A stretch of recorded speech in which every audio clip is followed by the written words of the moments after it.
name is John Fritz. I work in the Division of Information Technology, supporting the Instructional Technology and New Media Unit. I'd like to welcome you to our staff development workshop on Web 2.0 tools. This morning is really just about sort of playing and sampling. And so with that in mind, we're really just going to be experimenting with what some of the different tools are. To get started, though, we're pleased to be able to have Jeff Trzeciak from McMaster University. Jeff will also introduce himself in some meaningful ways that are germane to what he has to share with us. But first, I'd like to also thank the library, Larry Wilt and May Chang Mays in the back over there, for the moral support as well as the hosting us here. It's been nice to be able to work with those folks. And I'd also like to thank Terry Werner and Jill in their office for helping to get the word out. Like I said, we're just starting to sample what we can do here, and I think the agenda is really open. We have a couple of follow-up demos to what Jeff is going to be talking about, but it's really meant to sort of just whet our appetite of what might be possible. Maybe we'll be able to talk about these things some more a little bit later. I'd also like to thank Jack Seuss in our office for helping us bring Jeff here. We were pleased to be able to have Jeff as the keynote speaker at the Maryland Blackboard User Group Conference yesterday down at College Park, and it was helpful for a lot of folks down there. A couple other things, just real quickly. The demos that are going to be following, we're not necessarily going to be taping these, but we want to use these to try to show what's possible. So the library folks are going to show us how they use a wiki instead of the iDrive in terms of knowledge management. Renetta Tall from the Promise program will show us what she's doing with Facebook on there. And then Collier Jones is going to wow us as usual with what's going on with my UMBC. What I'd like to do is now introduce Jeff Trzeciak. Jeff is the University Librarian at McMaster University in Hamilton, Ontario. I knew Jeff, or I got to know Jeff at a sort of a technology and leadership retreat, if you will, at Emory University. So we spent 2 weeks down there, and when I first met Jeff, I thought sort of a mild-mannered, quiet fellow, and then he'd start speaking, and then he kept speaking on the email listserv that followed, and one thing after another in terms of just what was going on at McMaster. Jeff is in the eye, as they say right now, and is getting the attention of folks for the things that he's doing sort of out of the box. McMaster was honored to be selected the 2008 Academic Library of the Year from the Association of College and Research Libraries. I'll let Jeff share some of the other kudos that they have gathered for the way they're using different technologies. Jeff is also an international man of mystery. He is traveling all over the place. I believe this summer Italy, Sweden, and Ireland, all sorts of things. He doesn't like it when I do this, but I'm going to anyway. So I wasn't going to disrupt his presentation here, but I know you're not going to be able to see this. He's the Matt Damon of the libraries. And I always joke that he's sort of the Jason Bourne of the libraries, and he's kind of stealthily going to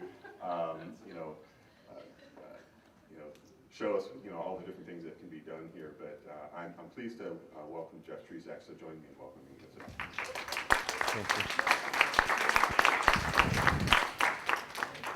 Thank you all.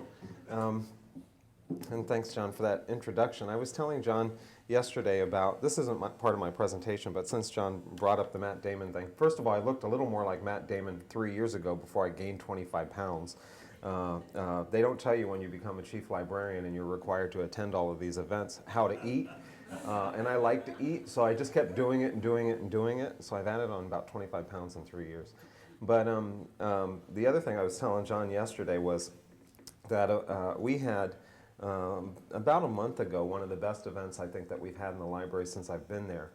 We recently acquired the Michel Brisebois collection on Holocaust and Resistance, which is probably the largest, it's at least the largest of its kind in Canada. I'm not sure how it might compare to the US. Materials related to the Holocaust and Resistance. And for the opening of the event, we were fortunate enough to be able to host the consulates of Belgium, France, Poland, and Israel. And this was also around the time of some of the Israeli Apartheid Week activities. So as you can imagine, security was quite tight, particularly for the Israeli consulate, who came with 2 cars and probably 12 of his own security personnel, on top of the campus police, the Hamilton Police, and Ontario Provincial Police. Prior to the meeting, when we were making all the arrangements, and the campus PR people and public safety people were telling me exactly what I needed to do in every eventuality. And at one point during the conversation, I finally said, I am just a librarian. I have no idea what I'm doing when it comes to these major security things. So it does feel a little bit like Matt Damon from time to time, I think, for that reason. Anyway, I think when John said that when he first met me, and he saw me as this mild-mannered person, I think what he was really saying was he saw me as a librarian. What he didn't know was I was a librarian with an agenda. I'm very fortunate to be working at an institution that is exceptionally supportive of that agenda. I have to say that I cannot imagine working any place that is more supportive in every way than McMaster University. And I've done some pretty odd things and have had complete and utter support from the president, the provost, the deans, the faculty, the board of governors, the community. It's just been rather amazing and a bit overwhelming. The presentation, this is a recycle from yesterday. How much time do I have, by the way? We have to, not till 9:30. 9:30? So, what time is it now? It's about 8:30? Yeah, about 45 minutes. Okay, great, thank you. Someone will have to tell me. All right, thank you. I've given this presentation in several, at several events, and one of them I used the title, Tight Times, Tough Decisions, Managing Change During Economic Crises. And I think this is something that we're all incredibly concerned about at the moment. I will add that in Canada we seem to have escaped much of the economic turmoil that you're all facing here in the States. But we are having our own set of difficulties. But I've changed the title because, as you'll see, McMaster's been quite generous over the past 3 years. And the last time I gave this presentation, somebody in the audience said, your title's Tight Times, Tough Decisions, but you seem to be getting a lot of money. My response to that was, well, we're doing the things that the institution expects and that students expect, that faculty expect. We're, I think, doing it in a very innovative way. When you do that, then money flows, support flows. So I would encourage you, even if you think your ideas might be risky, to do it because there are rewards.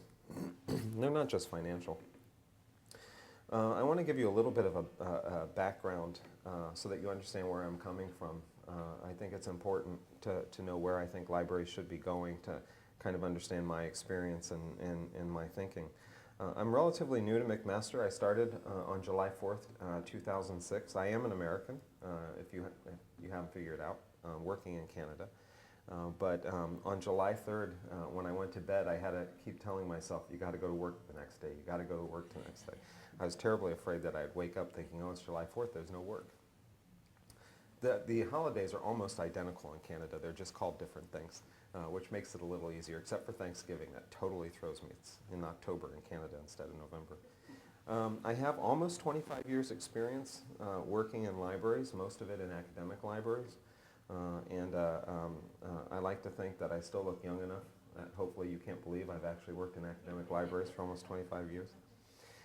I've worked both in public and academic, but the bulk of my experience has been in academia. I have been actively involved in grant initiatives, very involved with collaborative initiatives in digitization involving archives and museums and other cultural organizations. I am very much a systems guy. This being a mixed audience, I'll say that the librarians will probably call me an IT guy, and the IT people will probably call me a librarian. But I hope that I'm able to move between both worlds relatively easily. My last position was as Associate Dean at Wayne State University in Detroit. And I'm one of the few people who will tell you that I always wanted to be a librarian. I went into my undergraduate degree, which is education, knowing that eventually I wanted to get my master's degree in library science. I had one of those experiences that you have. I had my experience as a child was that our local public library was one of these one-room Tudor-style buildings that we all love and wish we still worked in, right? So that really influenced my decision to become a librarian. So always, and I think I get that from my dad.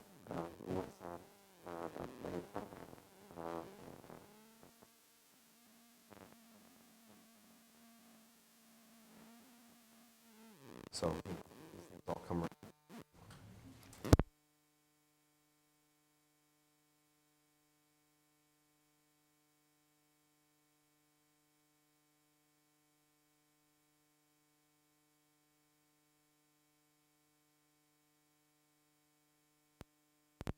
I have 2 level 80s. And I'm currently working on my death knight. So I spend way too much time in Warcraft.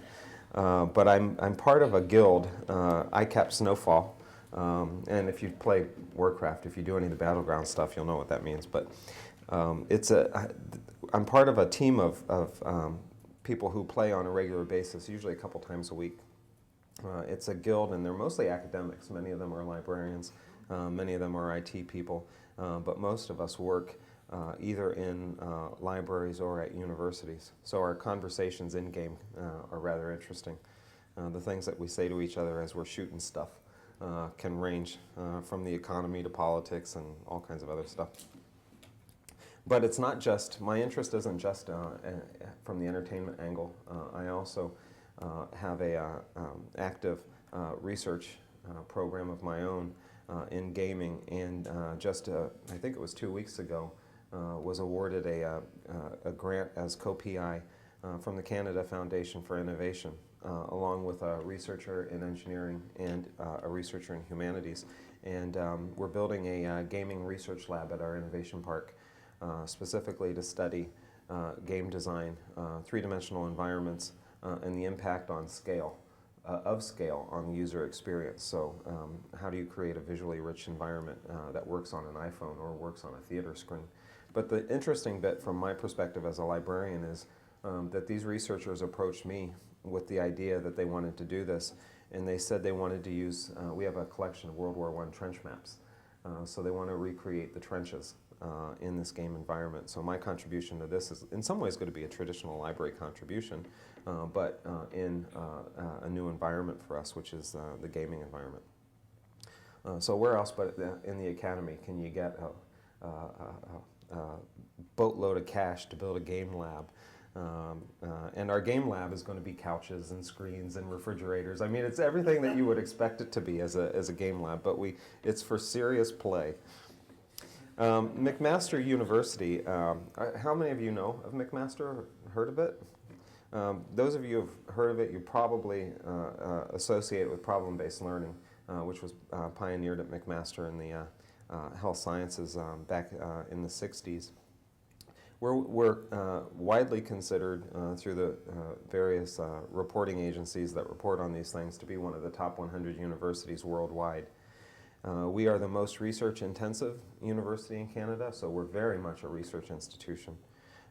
We don't bring in the most research dollars because we're a little smaller than the big ones in Canada, but on a per capita basis, our faculty bring in more research dollars than any other. And we're also widely regarded as the most innovative institution in Canada, and it's mostly attributed to our approach to teaching and learning, which is the problem-based learning model. When I first moved to Canada, coming from the US, one of the first questions I had from the Canadians is, why did you come to Canada? And I always thought that was an odd question, considering the politics of the time. I now have friends calling me saying, okay, you can come back now, it's safe. But while it's politically safe, I'm not so sure about the economy, so I think I'll stay put for at least a while. Keep your money in Canada. Yeah. Well, I don't know. It's safer there, but it is the Canadian dollar. When I first got up there, the Canadian dollar was on par. Now it's like at 85%, 85 cents. So I do okay as long as I'm there, but when I travel, it really hits me. But to give you a little bit of context of the library then, keeping in mind that McMaster is the most research intensive, the most innovative, worldwide recognition, the library there was a bit of a disconnect between the library and the rest of campus. And in fact, the library was in a state of decline. We're a member of both the Canadian Association of Research Libraries and the Association of Research Libraries. We're one of the 15 or so that are in both associations. And in the ARL rankings, we declined from 1991 up 86th place.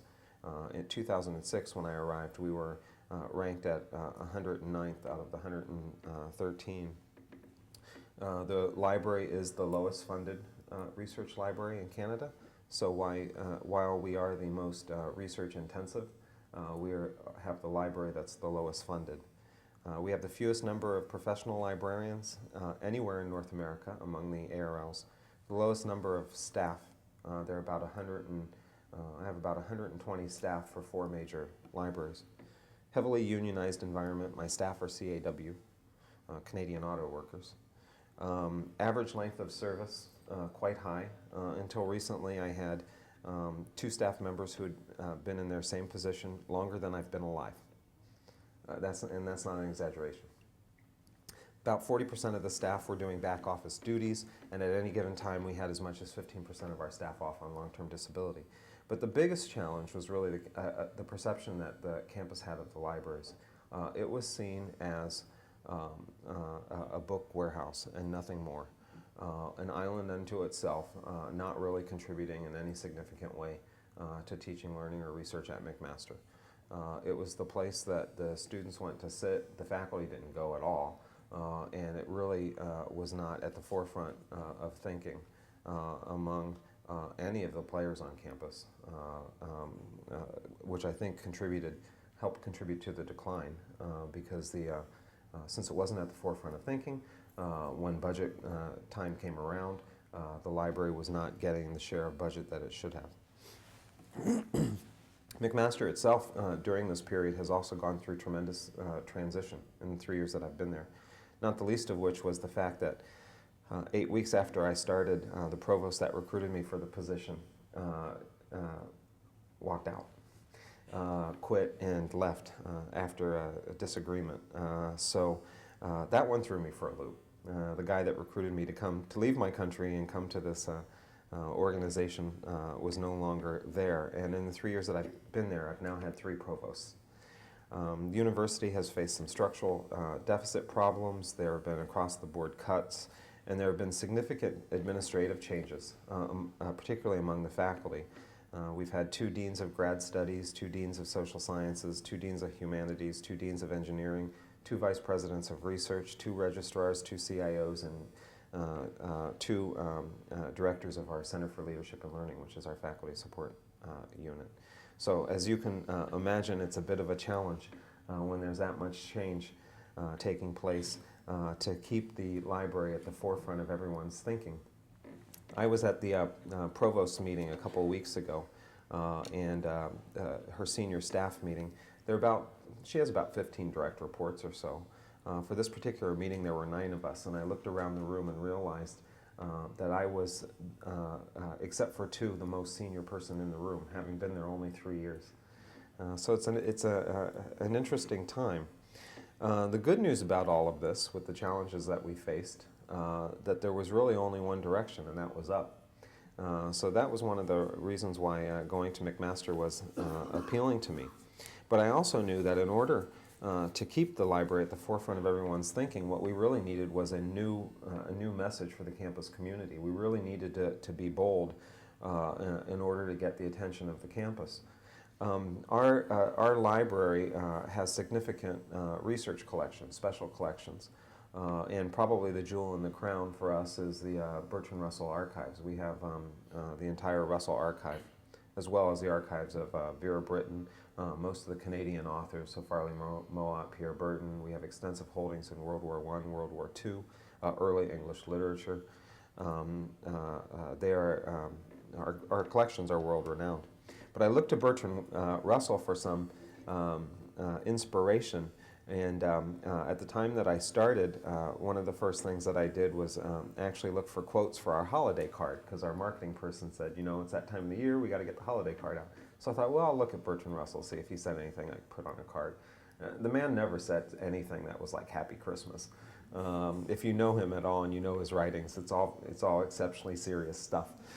So I ended up not using a quote from him for that reason. But I did find this, which really resonated with me. Do not fear to be eccentric in opinion, for every opinion now accepted was once eccentric. So I thought at the time, you know, what the heck? Either people will love the message or they'll hate it, but in any event, it'll make for a good story, one way or another. 2006, the year I started, I think was a good year. And there were some indicators at the time of what that message should be. If you'll recall, it was the year that Time named you Person of the Year. It was also the year that we saw the first millionaire in Second Life. World of Warcraft was bringing in about $1.6 billion in revenue at the time. YouTube was seeing about 100 million downloads a day. And Facebook, the largest population of Facebook users in a geographic area at the time was Toronto.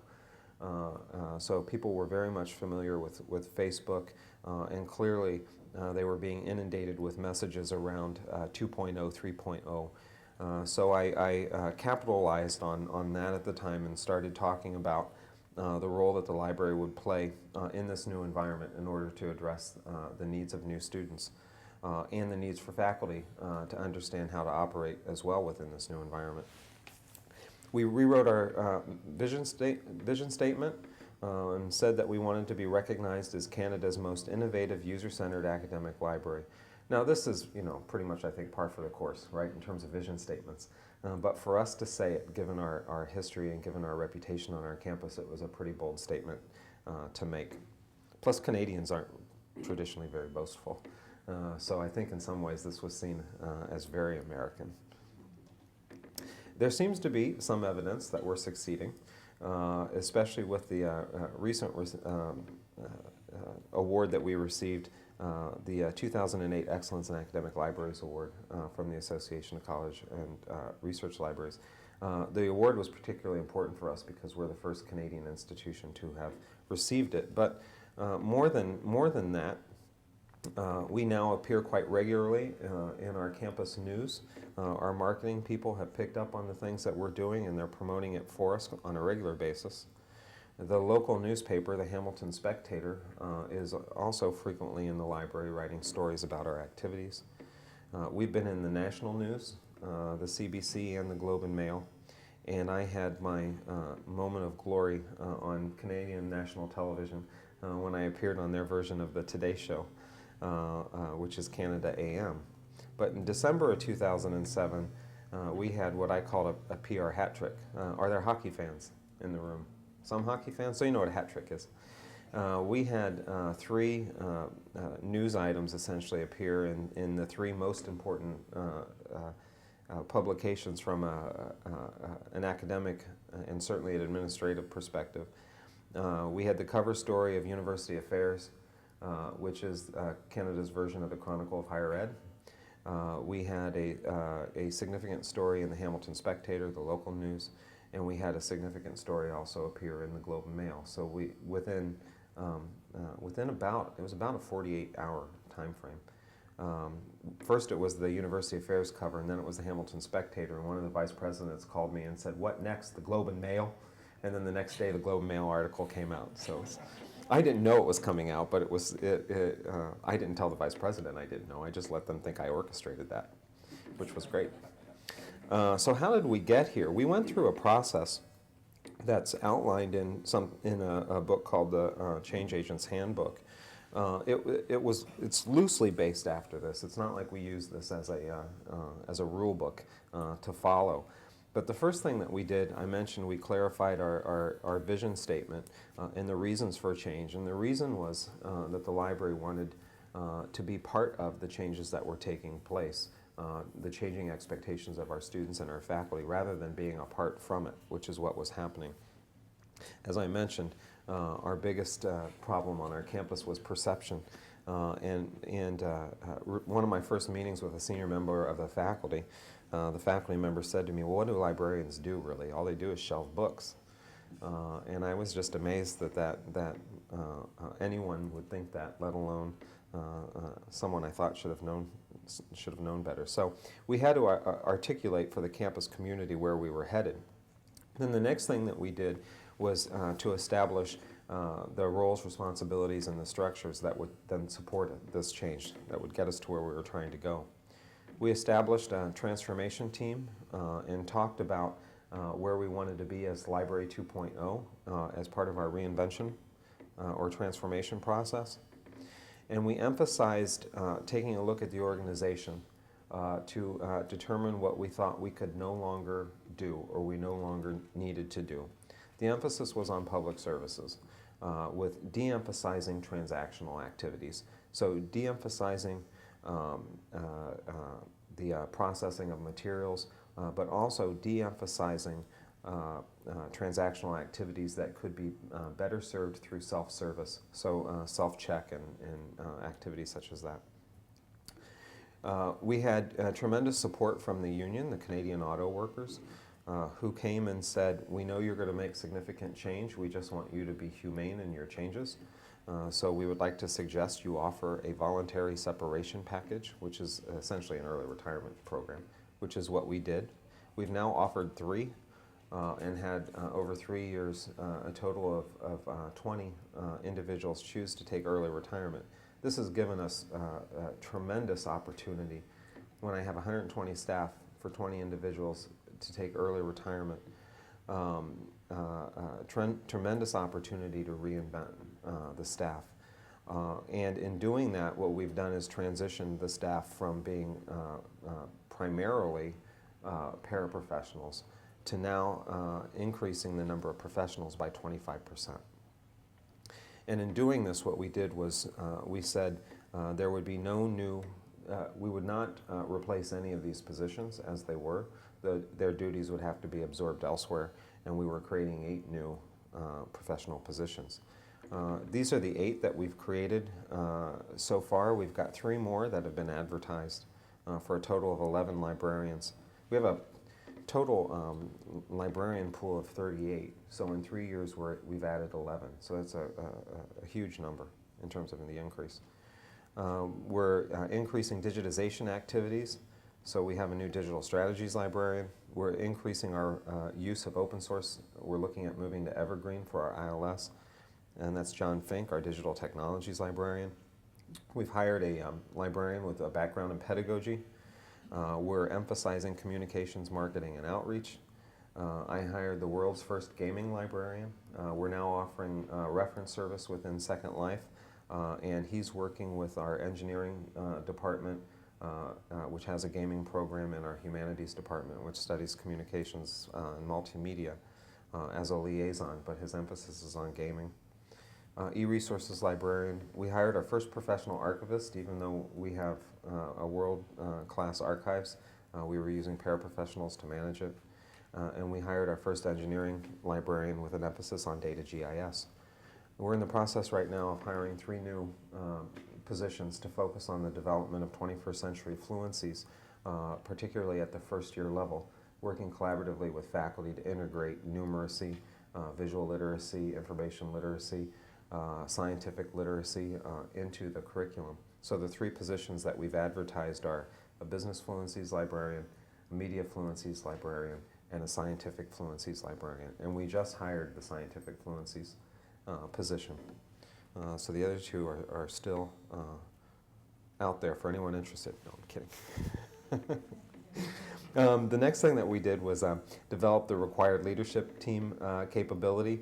We recognized that in making these changes among our staffing, that what we needed to do was also provide support for those individuals who were continuing to stay with the organization but who may not have had the skills necessary in this new environment. So we developed a staff training and development program which we called Learning 2.0 at Mac. This was kind of a, well, it was a 12-week program designed to introduce the staff to 2.0 technologies. So it was completely voluntary, but we provided incentives. Everyone who completed the 12 weeks got an MP3 player, and we also gave away a laptop at the end of the program. Out of 120 people, we had 80 people complete the program, which included weekly activities such as blogging, developing a wiki, using Facebook and MySpace, exploring Second Life, World of Warcraft, and a variety of other activities. They brought in the, what's the dance machine thing? Yeah, they brought in that, you know, I mean, it was, some of it was designed really just to get the staff thinking differently and working more collaboratively together. I mean, we have 4 major buildings on our campus. There are some people who had been there for 30, 40 years, and they didn't know the library staff in the other building. That's how disconnected they were from each other, let alone the campus. So we did a lot of social activities just to get people working together. It was so successful that we were asked to do the same program for our marketing department, for our business school, and eventually our IT department also asked us to do the program for them as well. So I thought it was kind of cool that the IT people asked the libraries to do some IT training. At the end, we had a party where we gave away a laptop to one staff member. And I love this photograph because it's not photoshopped. She was so thrilled at winning the laptop that she grabbed it out of my hands and went running from the room. So this is an action shot. I mean, it's not photoshopped. We focused on 4 strategies then for achieving the change, which I think to everyone here will make sense, but transforming ourselves, so transforming the staff, transforming our resources with an emphasis on electronic and digital, transforming our services so that we're emphasizing self-service, and transforming our facilities. The facilities transformations are probably the thing that are the most visible if you come to our campus in terms of the change within our libraries. This is a little small, but the campus has invested quite heavily in the libraries in the 3 years that I've been there. We opened a new Learning Commons in our Humanities and Social Sciences library in 2007. We are currently developing the Learning Commons in our Science and Engineering library. Phase 1 was completed last year. We expect the completion of that Learning Commons by 2010. There's a new business school that's being opened in an adjacent suburb, and we'll have a Learning Commons there. We just acquired the Instructional Media Center from the Faculty of Humanities. They transferred the department to the libraries, and we're opening a new media center. The library at Mac is also responsible for Classroom AV.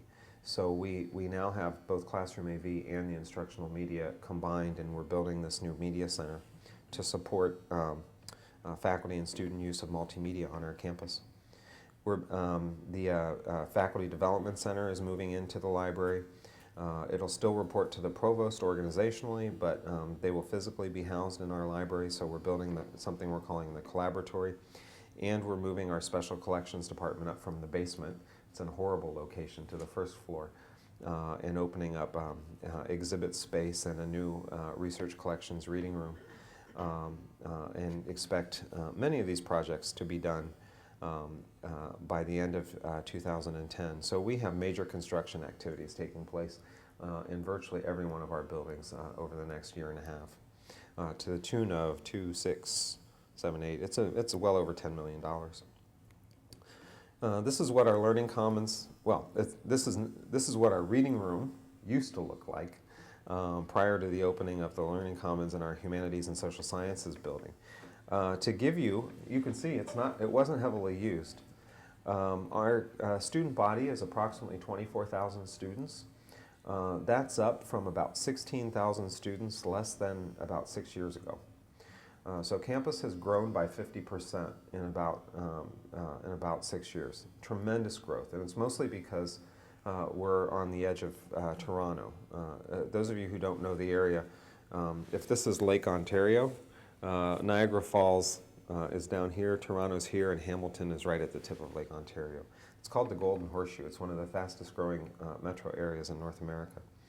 So our student body is just escalating. It's a cause for concern for many, but our building was built for really 16,000 students, not 24. So when we opened the Learning Commons after the renovation, it looked like this, and it continues to look like this. On any given day, we can get 12,000 students through the library. One day, 12,000 students. The number is just amazing. Too many rats in a cage, that's what the provost says. Because they're absolutely everywhere. They're absolutely everywhere. And the number one complaint we get is that we didn't put in enough plugs. We're in the process of redesigning the Learning Commons at our Science and Engineering Library based on what we learned from the first Learning Commons. This is what our science library used to look like. Again, hardly anybody in it. It was built in the 70s. It's a fantastic building. They built it and they did nothing for 30 years. The carpet was orange, and there were hanging plants, and they were actually in macrame. It was a little weird. It was kind of funny, but I love the building. It's a beautiful building. This is what it looks like now. We installed there's a cafe.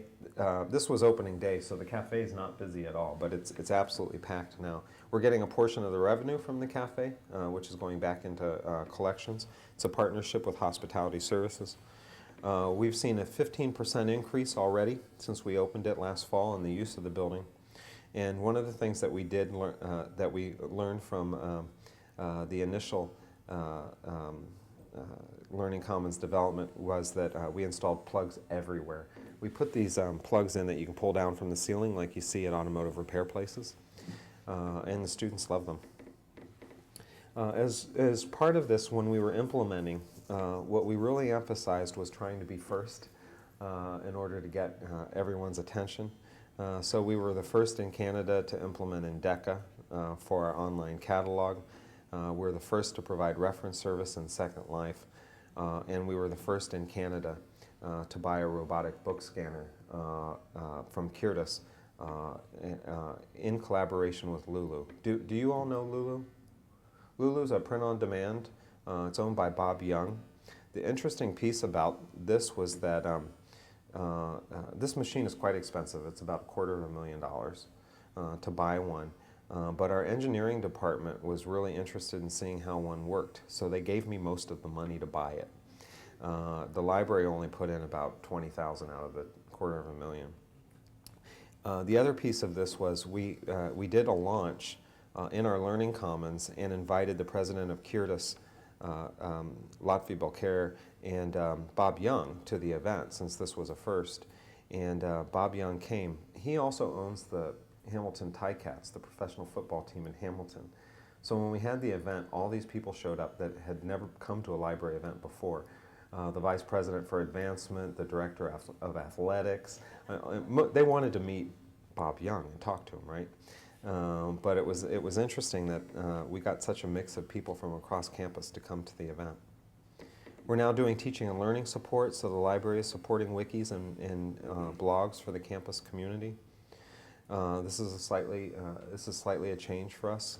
It's an area we hadn't been involved in previously, but we're approaching it from the standpoint of access to dissemination of and preservation of knowledge, just using 2.0 technologies. So the librarians are actively working with faculty who are interested in using blogs and wikis, either for research or for teaching and learning, and we're running the server within the libraries that supports it.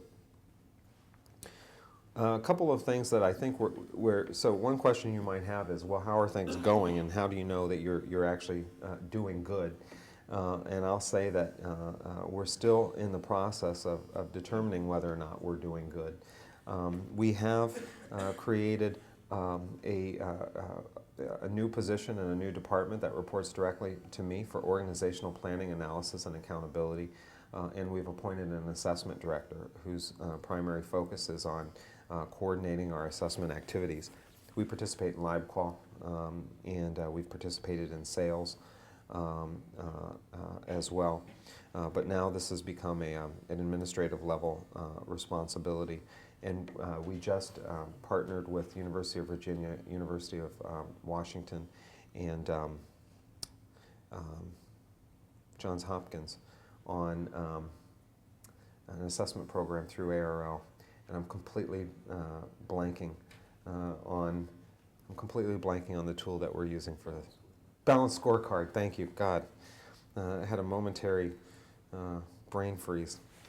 The other aspect of this is that we've also taken time throughout all of this, when we could find the time, to celebrate, reflect, and document. Everything that we've done in the last 3 years is in our ACRL application, for those of you who might be interested in seeing it, and that is on the ACRL website.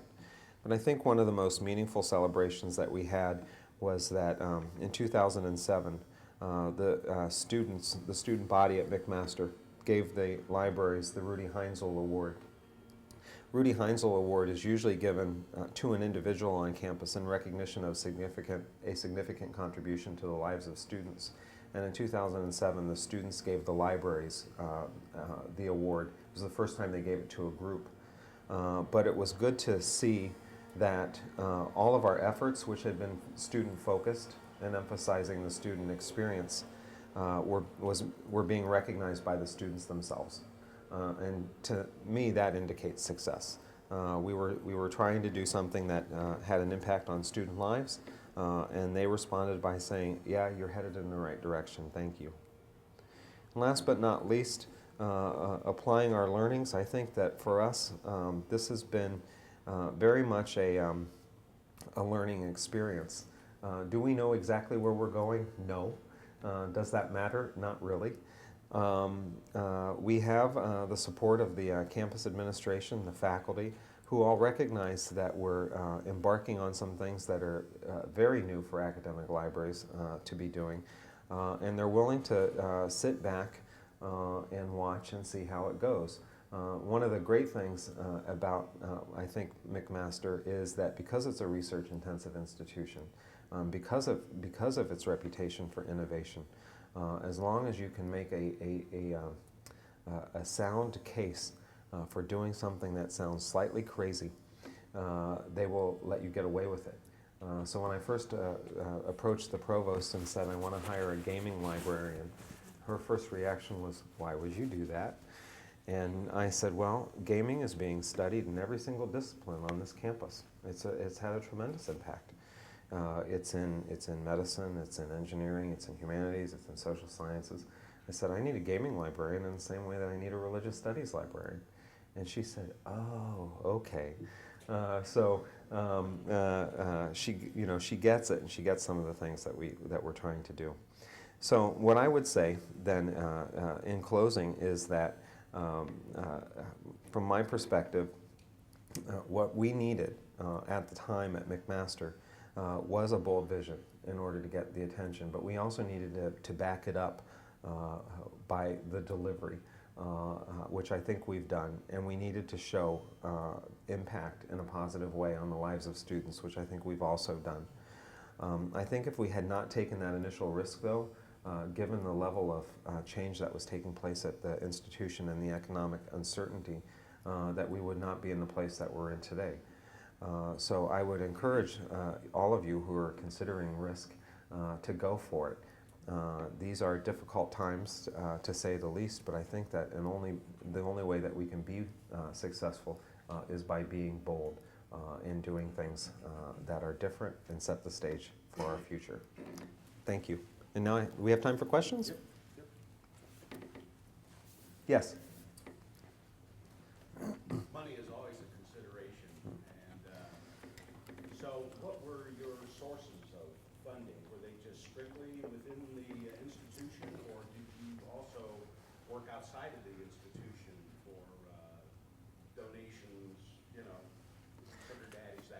Yeah. Well, being the good American, I know how to look for money and find it. We're still the lowest funded research library in Canada. My base budget is still a lower percentage of the overall university budget than any other institution in Canada. So we're not without our economic challenges. But what we've managed to do, I spend most of my time negotiating with various departments, deans, directors, etc., to form partnerships, like the robotic book scanner. That's just one example. We just opened a new community room that we renovated with funds from from the Alumni Association. They gave us $30,000 to renovate a room. We're opening a new graduate study reading room, and that's being done with funding from the Vice President for Graduate Studies. Our donations have gone up 300% this year. So we're working very closely with advancement to secure additional funding through donations. I was telling John in the car yesterday that, well, I didn't tell him this bit, but when I first started at McMaster, I approached the advancement people to say, can we be more involved in advancement activities? And they said, we tried to get the library involved, but the library wasn't interested before your arrival. I said, well, I'm interested. So now, the advancement people often get these what they call little sums of money that they don't know what to do with. And they like the big gifts, the endowed chairs and the building money and all this other stuff. So they call me on a regular basis and say, we just had a donor give $50,000 and we don't know what to do with it. I'm like, I'll take it. I know what to do with it. So, and they're constantly coming over, to look at the library. Do you have, some rooms that we can renovate? Because we got $15,000. We got $20,000. So our donations have gone up by 300% this year. We are also doing more grant writing. The grant that I've done for gaming is just one of them. But we've received 2 significant grants for digitization of our special collections in the last couple of years. And we were responsible for the first virtual naming on our campus. With the Michel Brisbois Holocaust and Resistance Collection, we received a donation from the Levy family to create a virtual museum on the Holocaust and Resistance. So we're building the Levy Museum of Holocaust and Resistance online with a donation from the Levy family. And it also funded our first postdoctoral research fellow in the library, who we just hired. It's a gentleman with a degree in, or research interest in Holocaust studies. But that postdoc is through CLEAR, their fellowship program, and it's being funded in part by us, but also in collaboration with Humanities and Social Sciences. They're also putting money in. So I make a lot of connections. I spend most of my time working with deans, directors, to look for opportunities that the library can partner, and in doing that, help with our budget. I will also add, I did say this to John yesterday too, last year, the provost was so pleased with what we were doing, she said, here's $1.5 million, you can do whatever you want with. And that's a little unusual. That's incredibly unusual. Well, it's incredibly unusual. She's amazingly supportive, so I'm very fortunate in many ways, and I know that many of my colleagues are not in as good a position as I am in terms of having an incredibly supportive provost. Yes? Thank you very much for your exciting talk. My question is, can you speak a little bit more about the transformation team and how you guys got started and who are the members? The transformation team, the question was, can I talk about the transformation team and who the members were and how we got it started? I was not part of it. I at that point, sort of stayed out of it because I wanted to see what the staff would come up with. And they were, the only task they were given was to analyze the library operations and make some recommendations regarding activities that they felt were no longer necessary, and directions that they wanted to see us going in. It was mostly librarians and managers.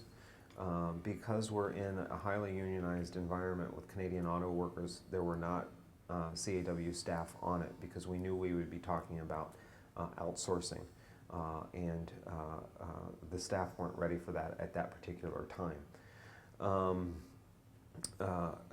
They were given 6 months to take a look at the library organization and make recommendations.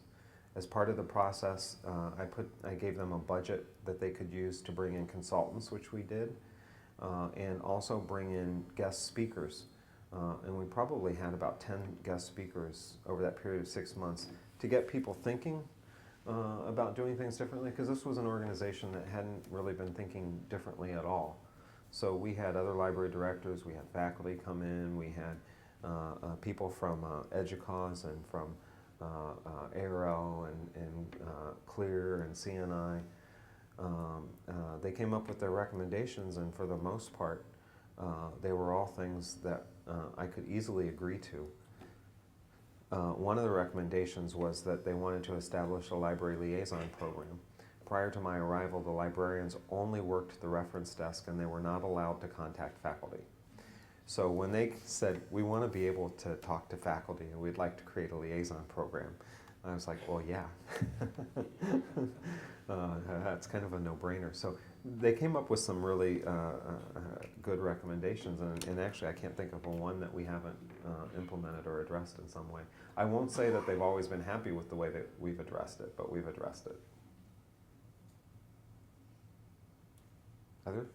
Jeff, you talked about the things that you stopped doing, and I know that we talked a little bit about sort of the statistics for circulation and yet the increase in other areas. Could you just mention that? Sure.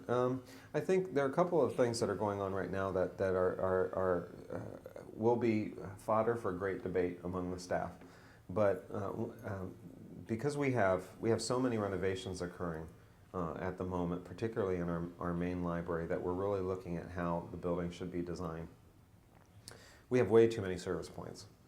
And as a result, when we do the renovations, we are consolidating service points.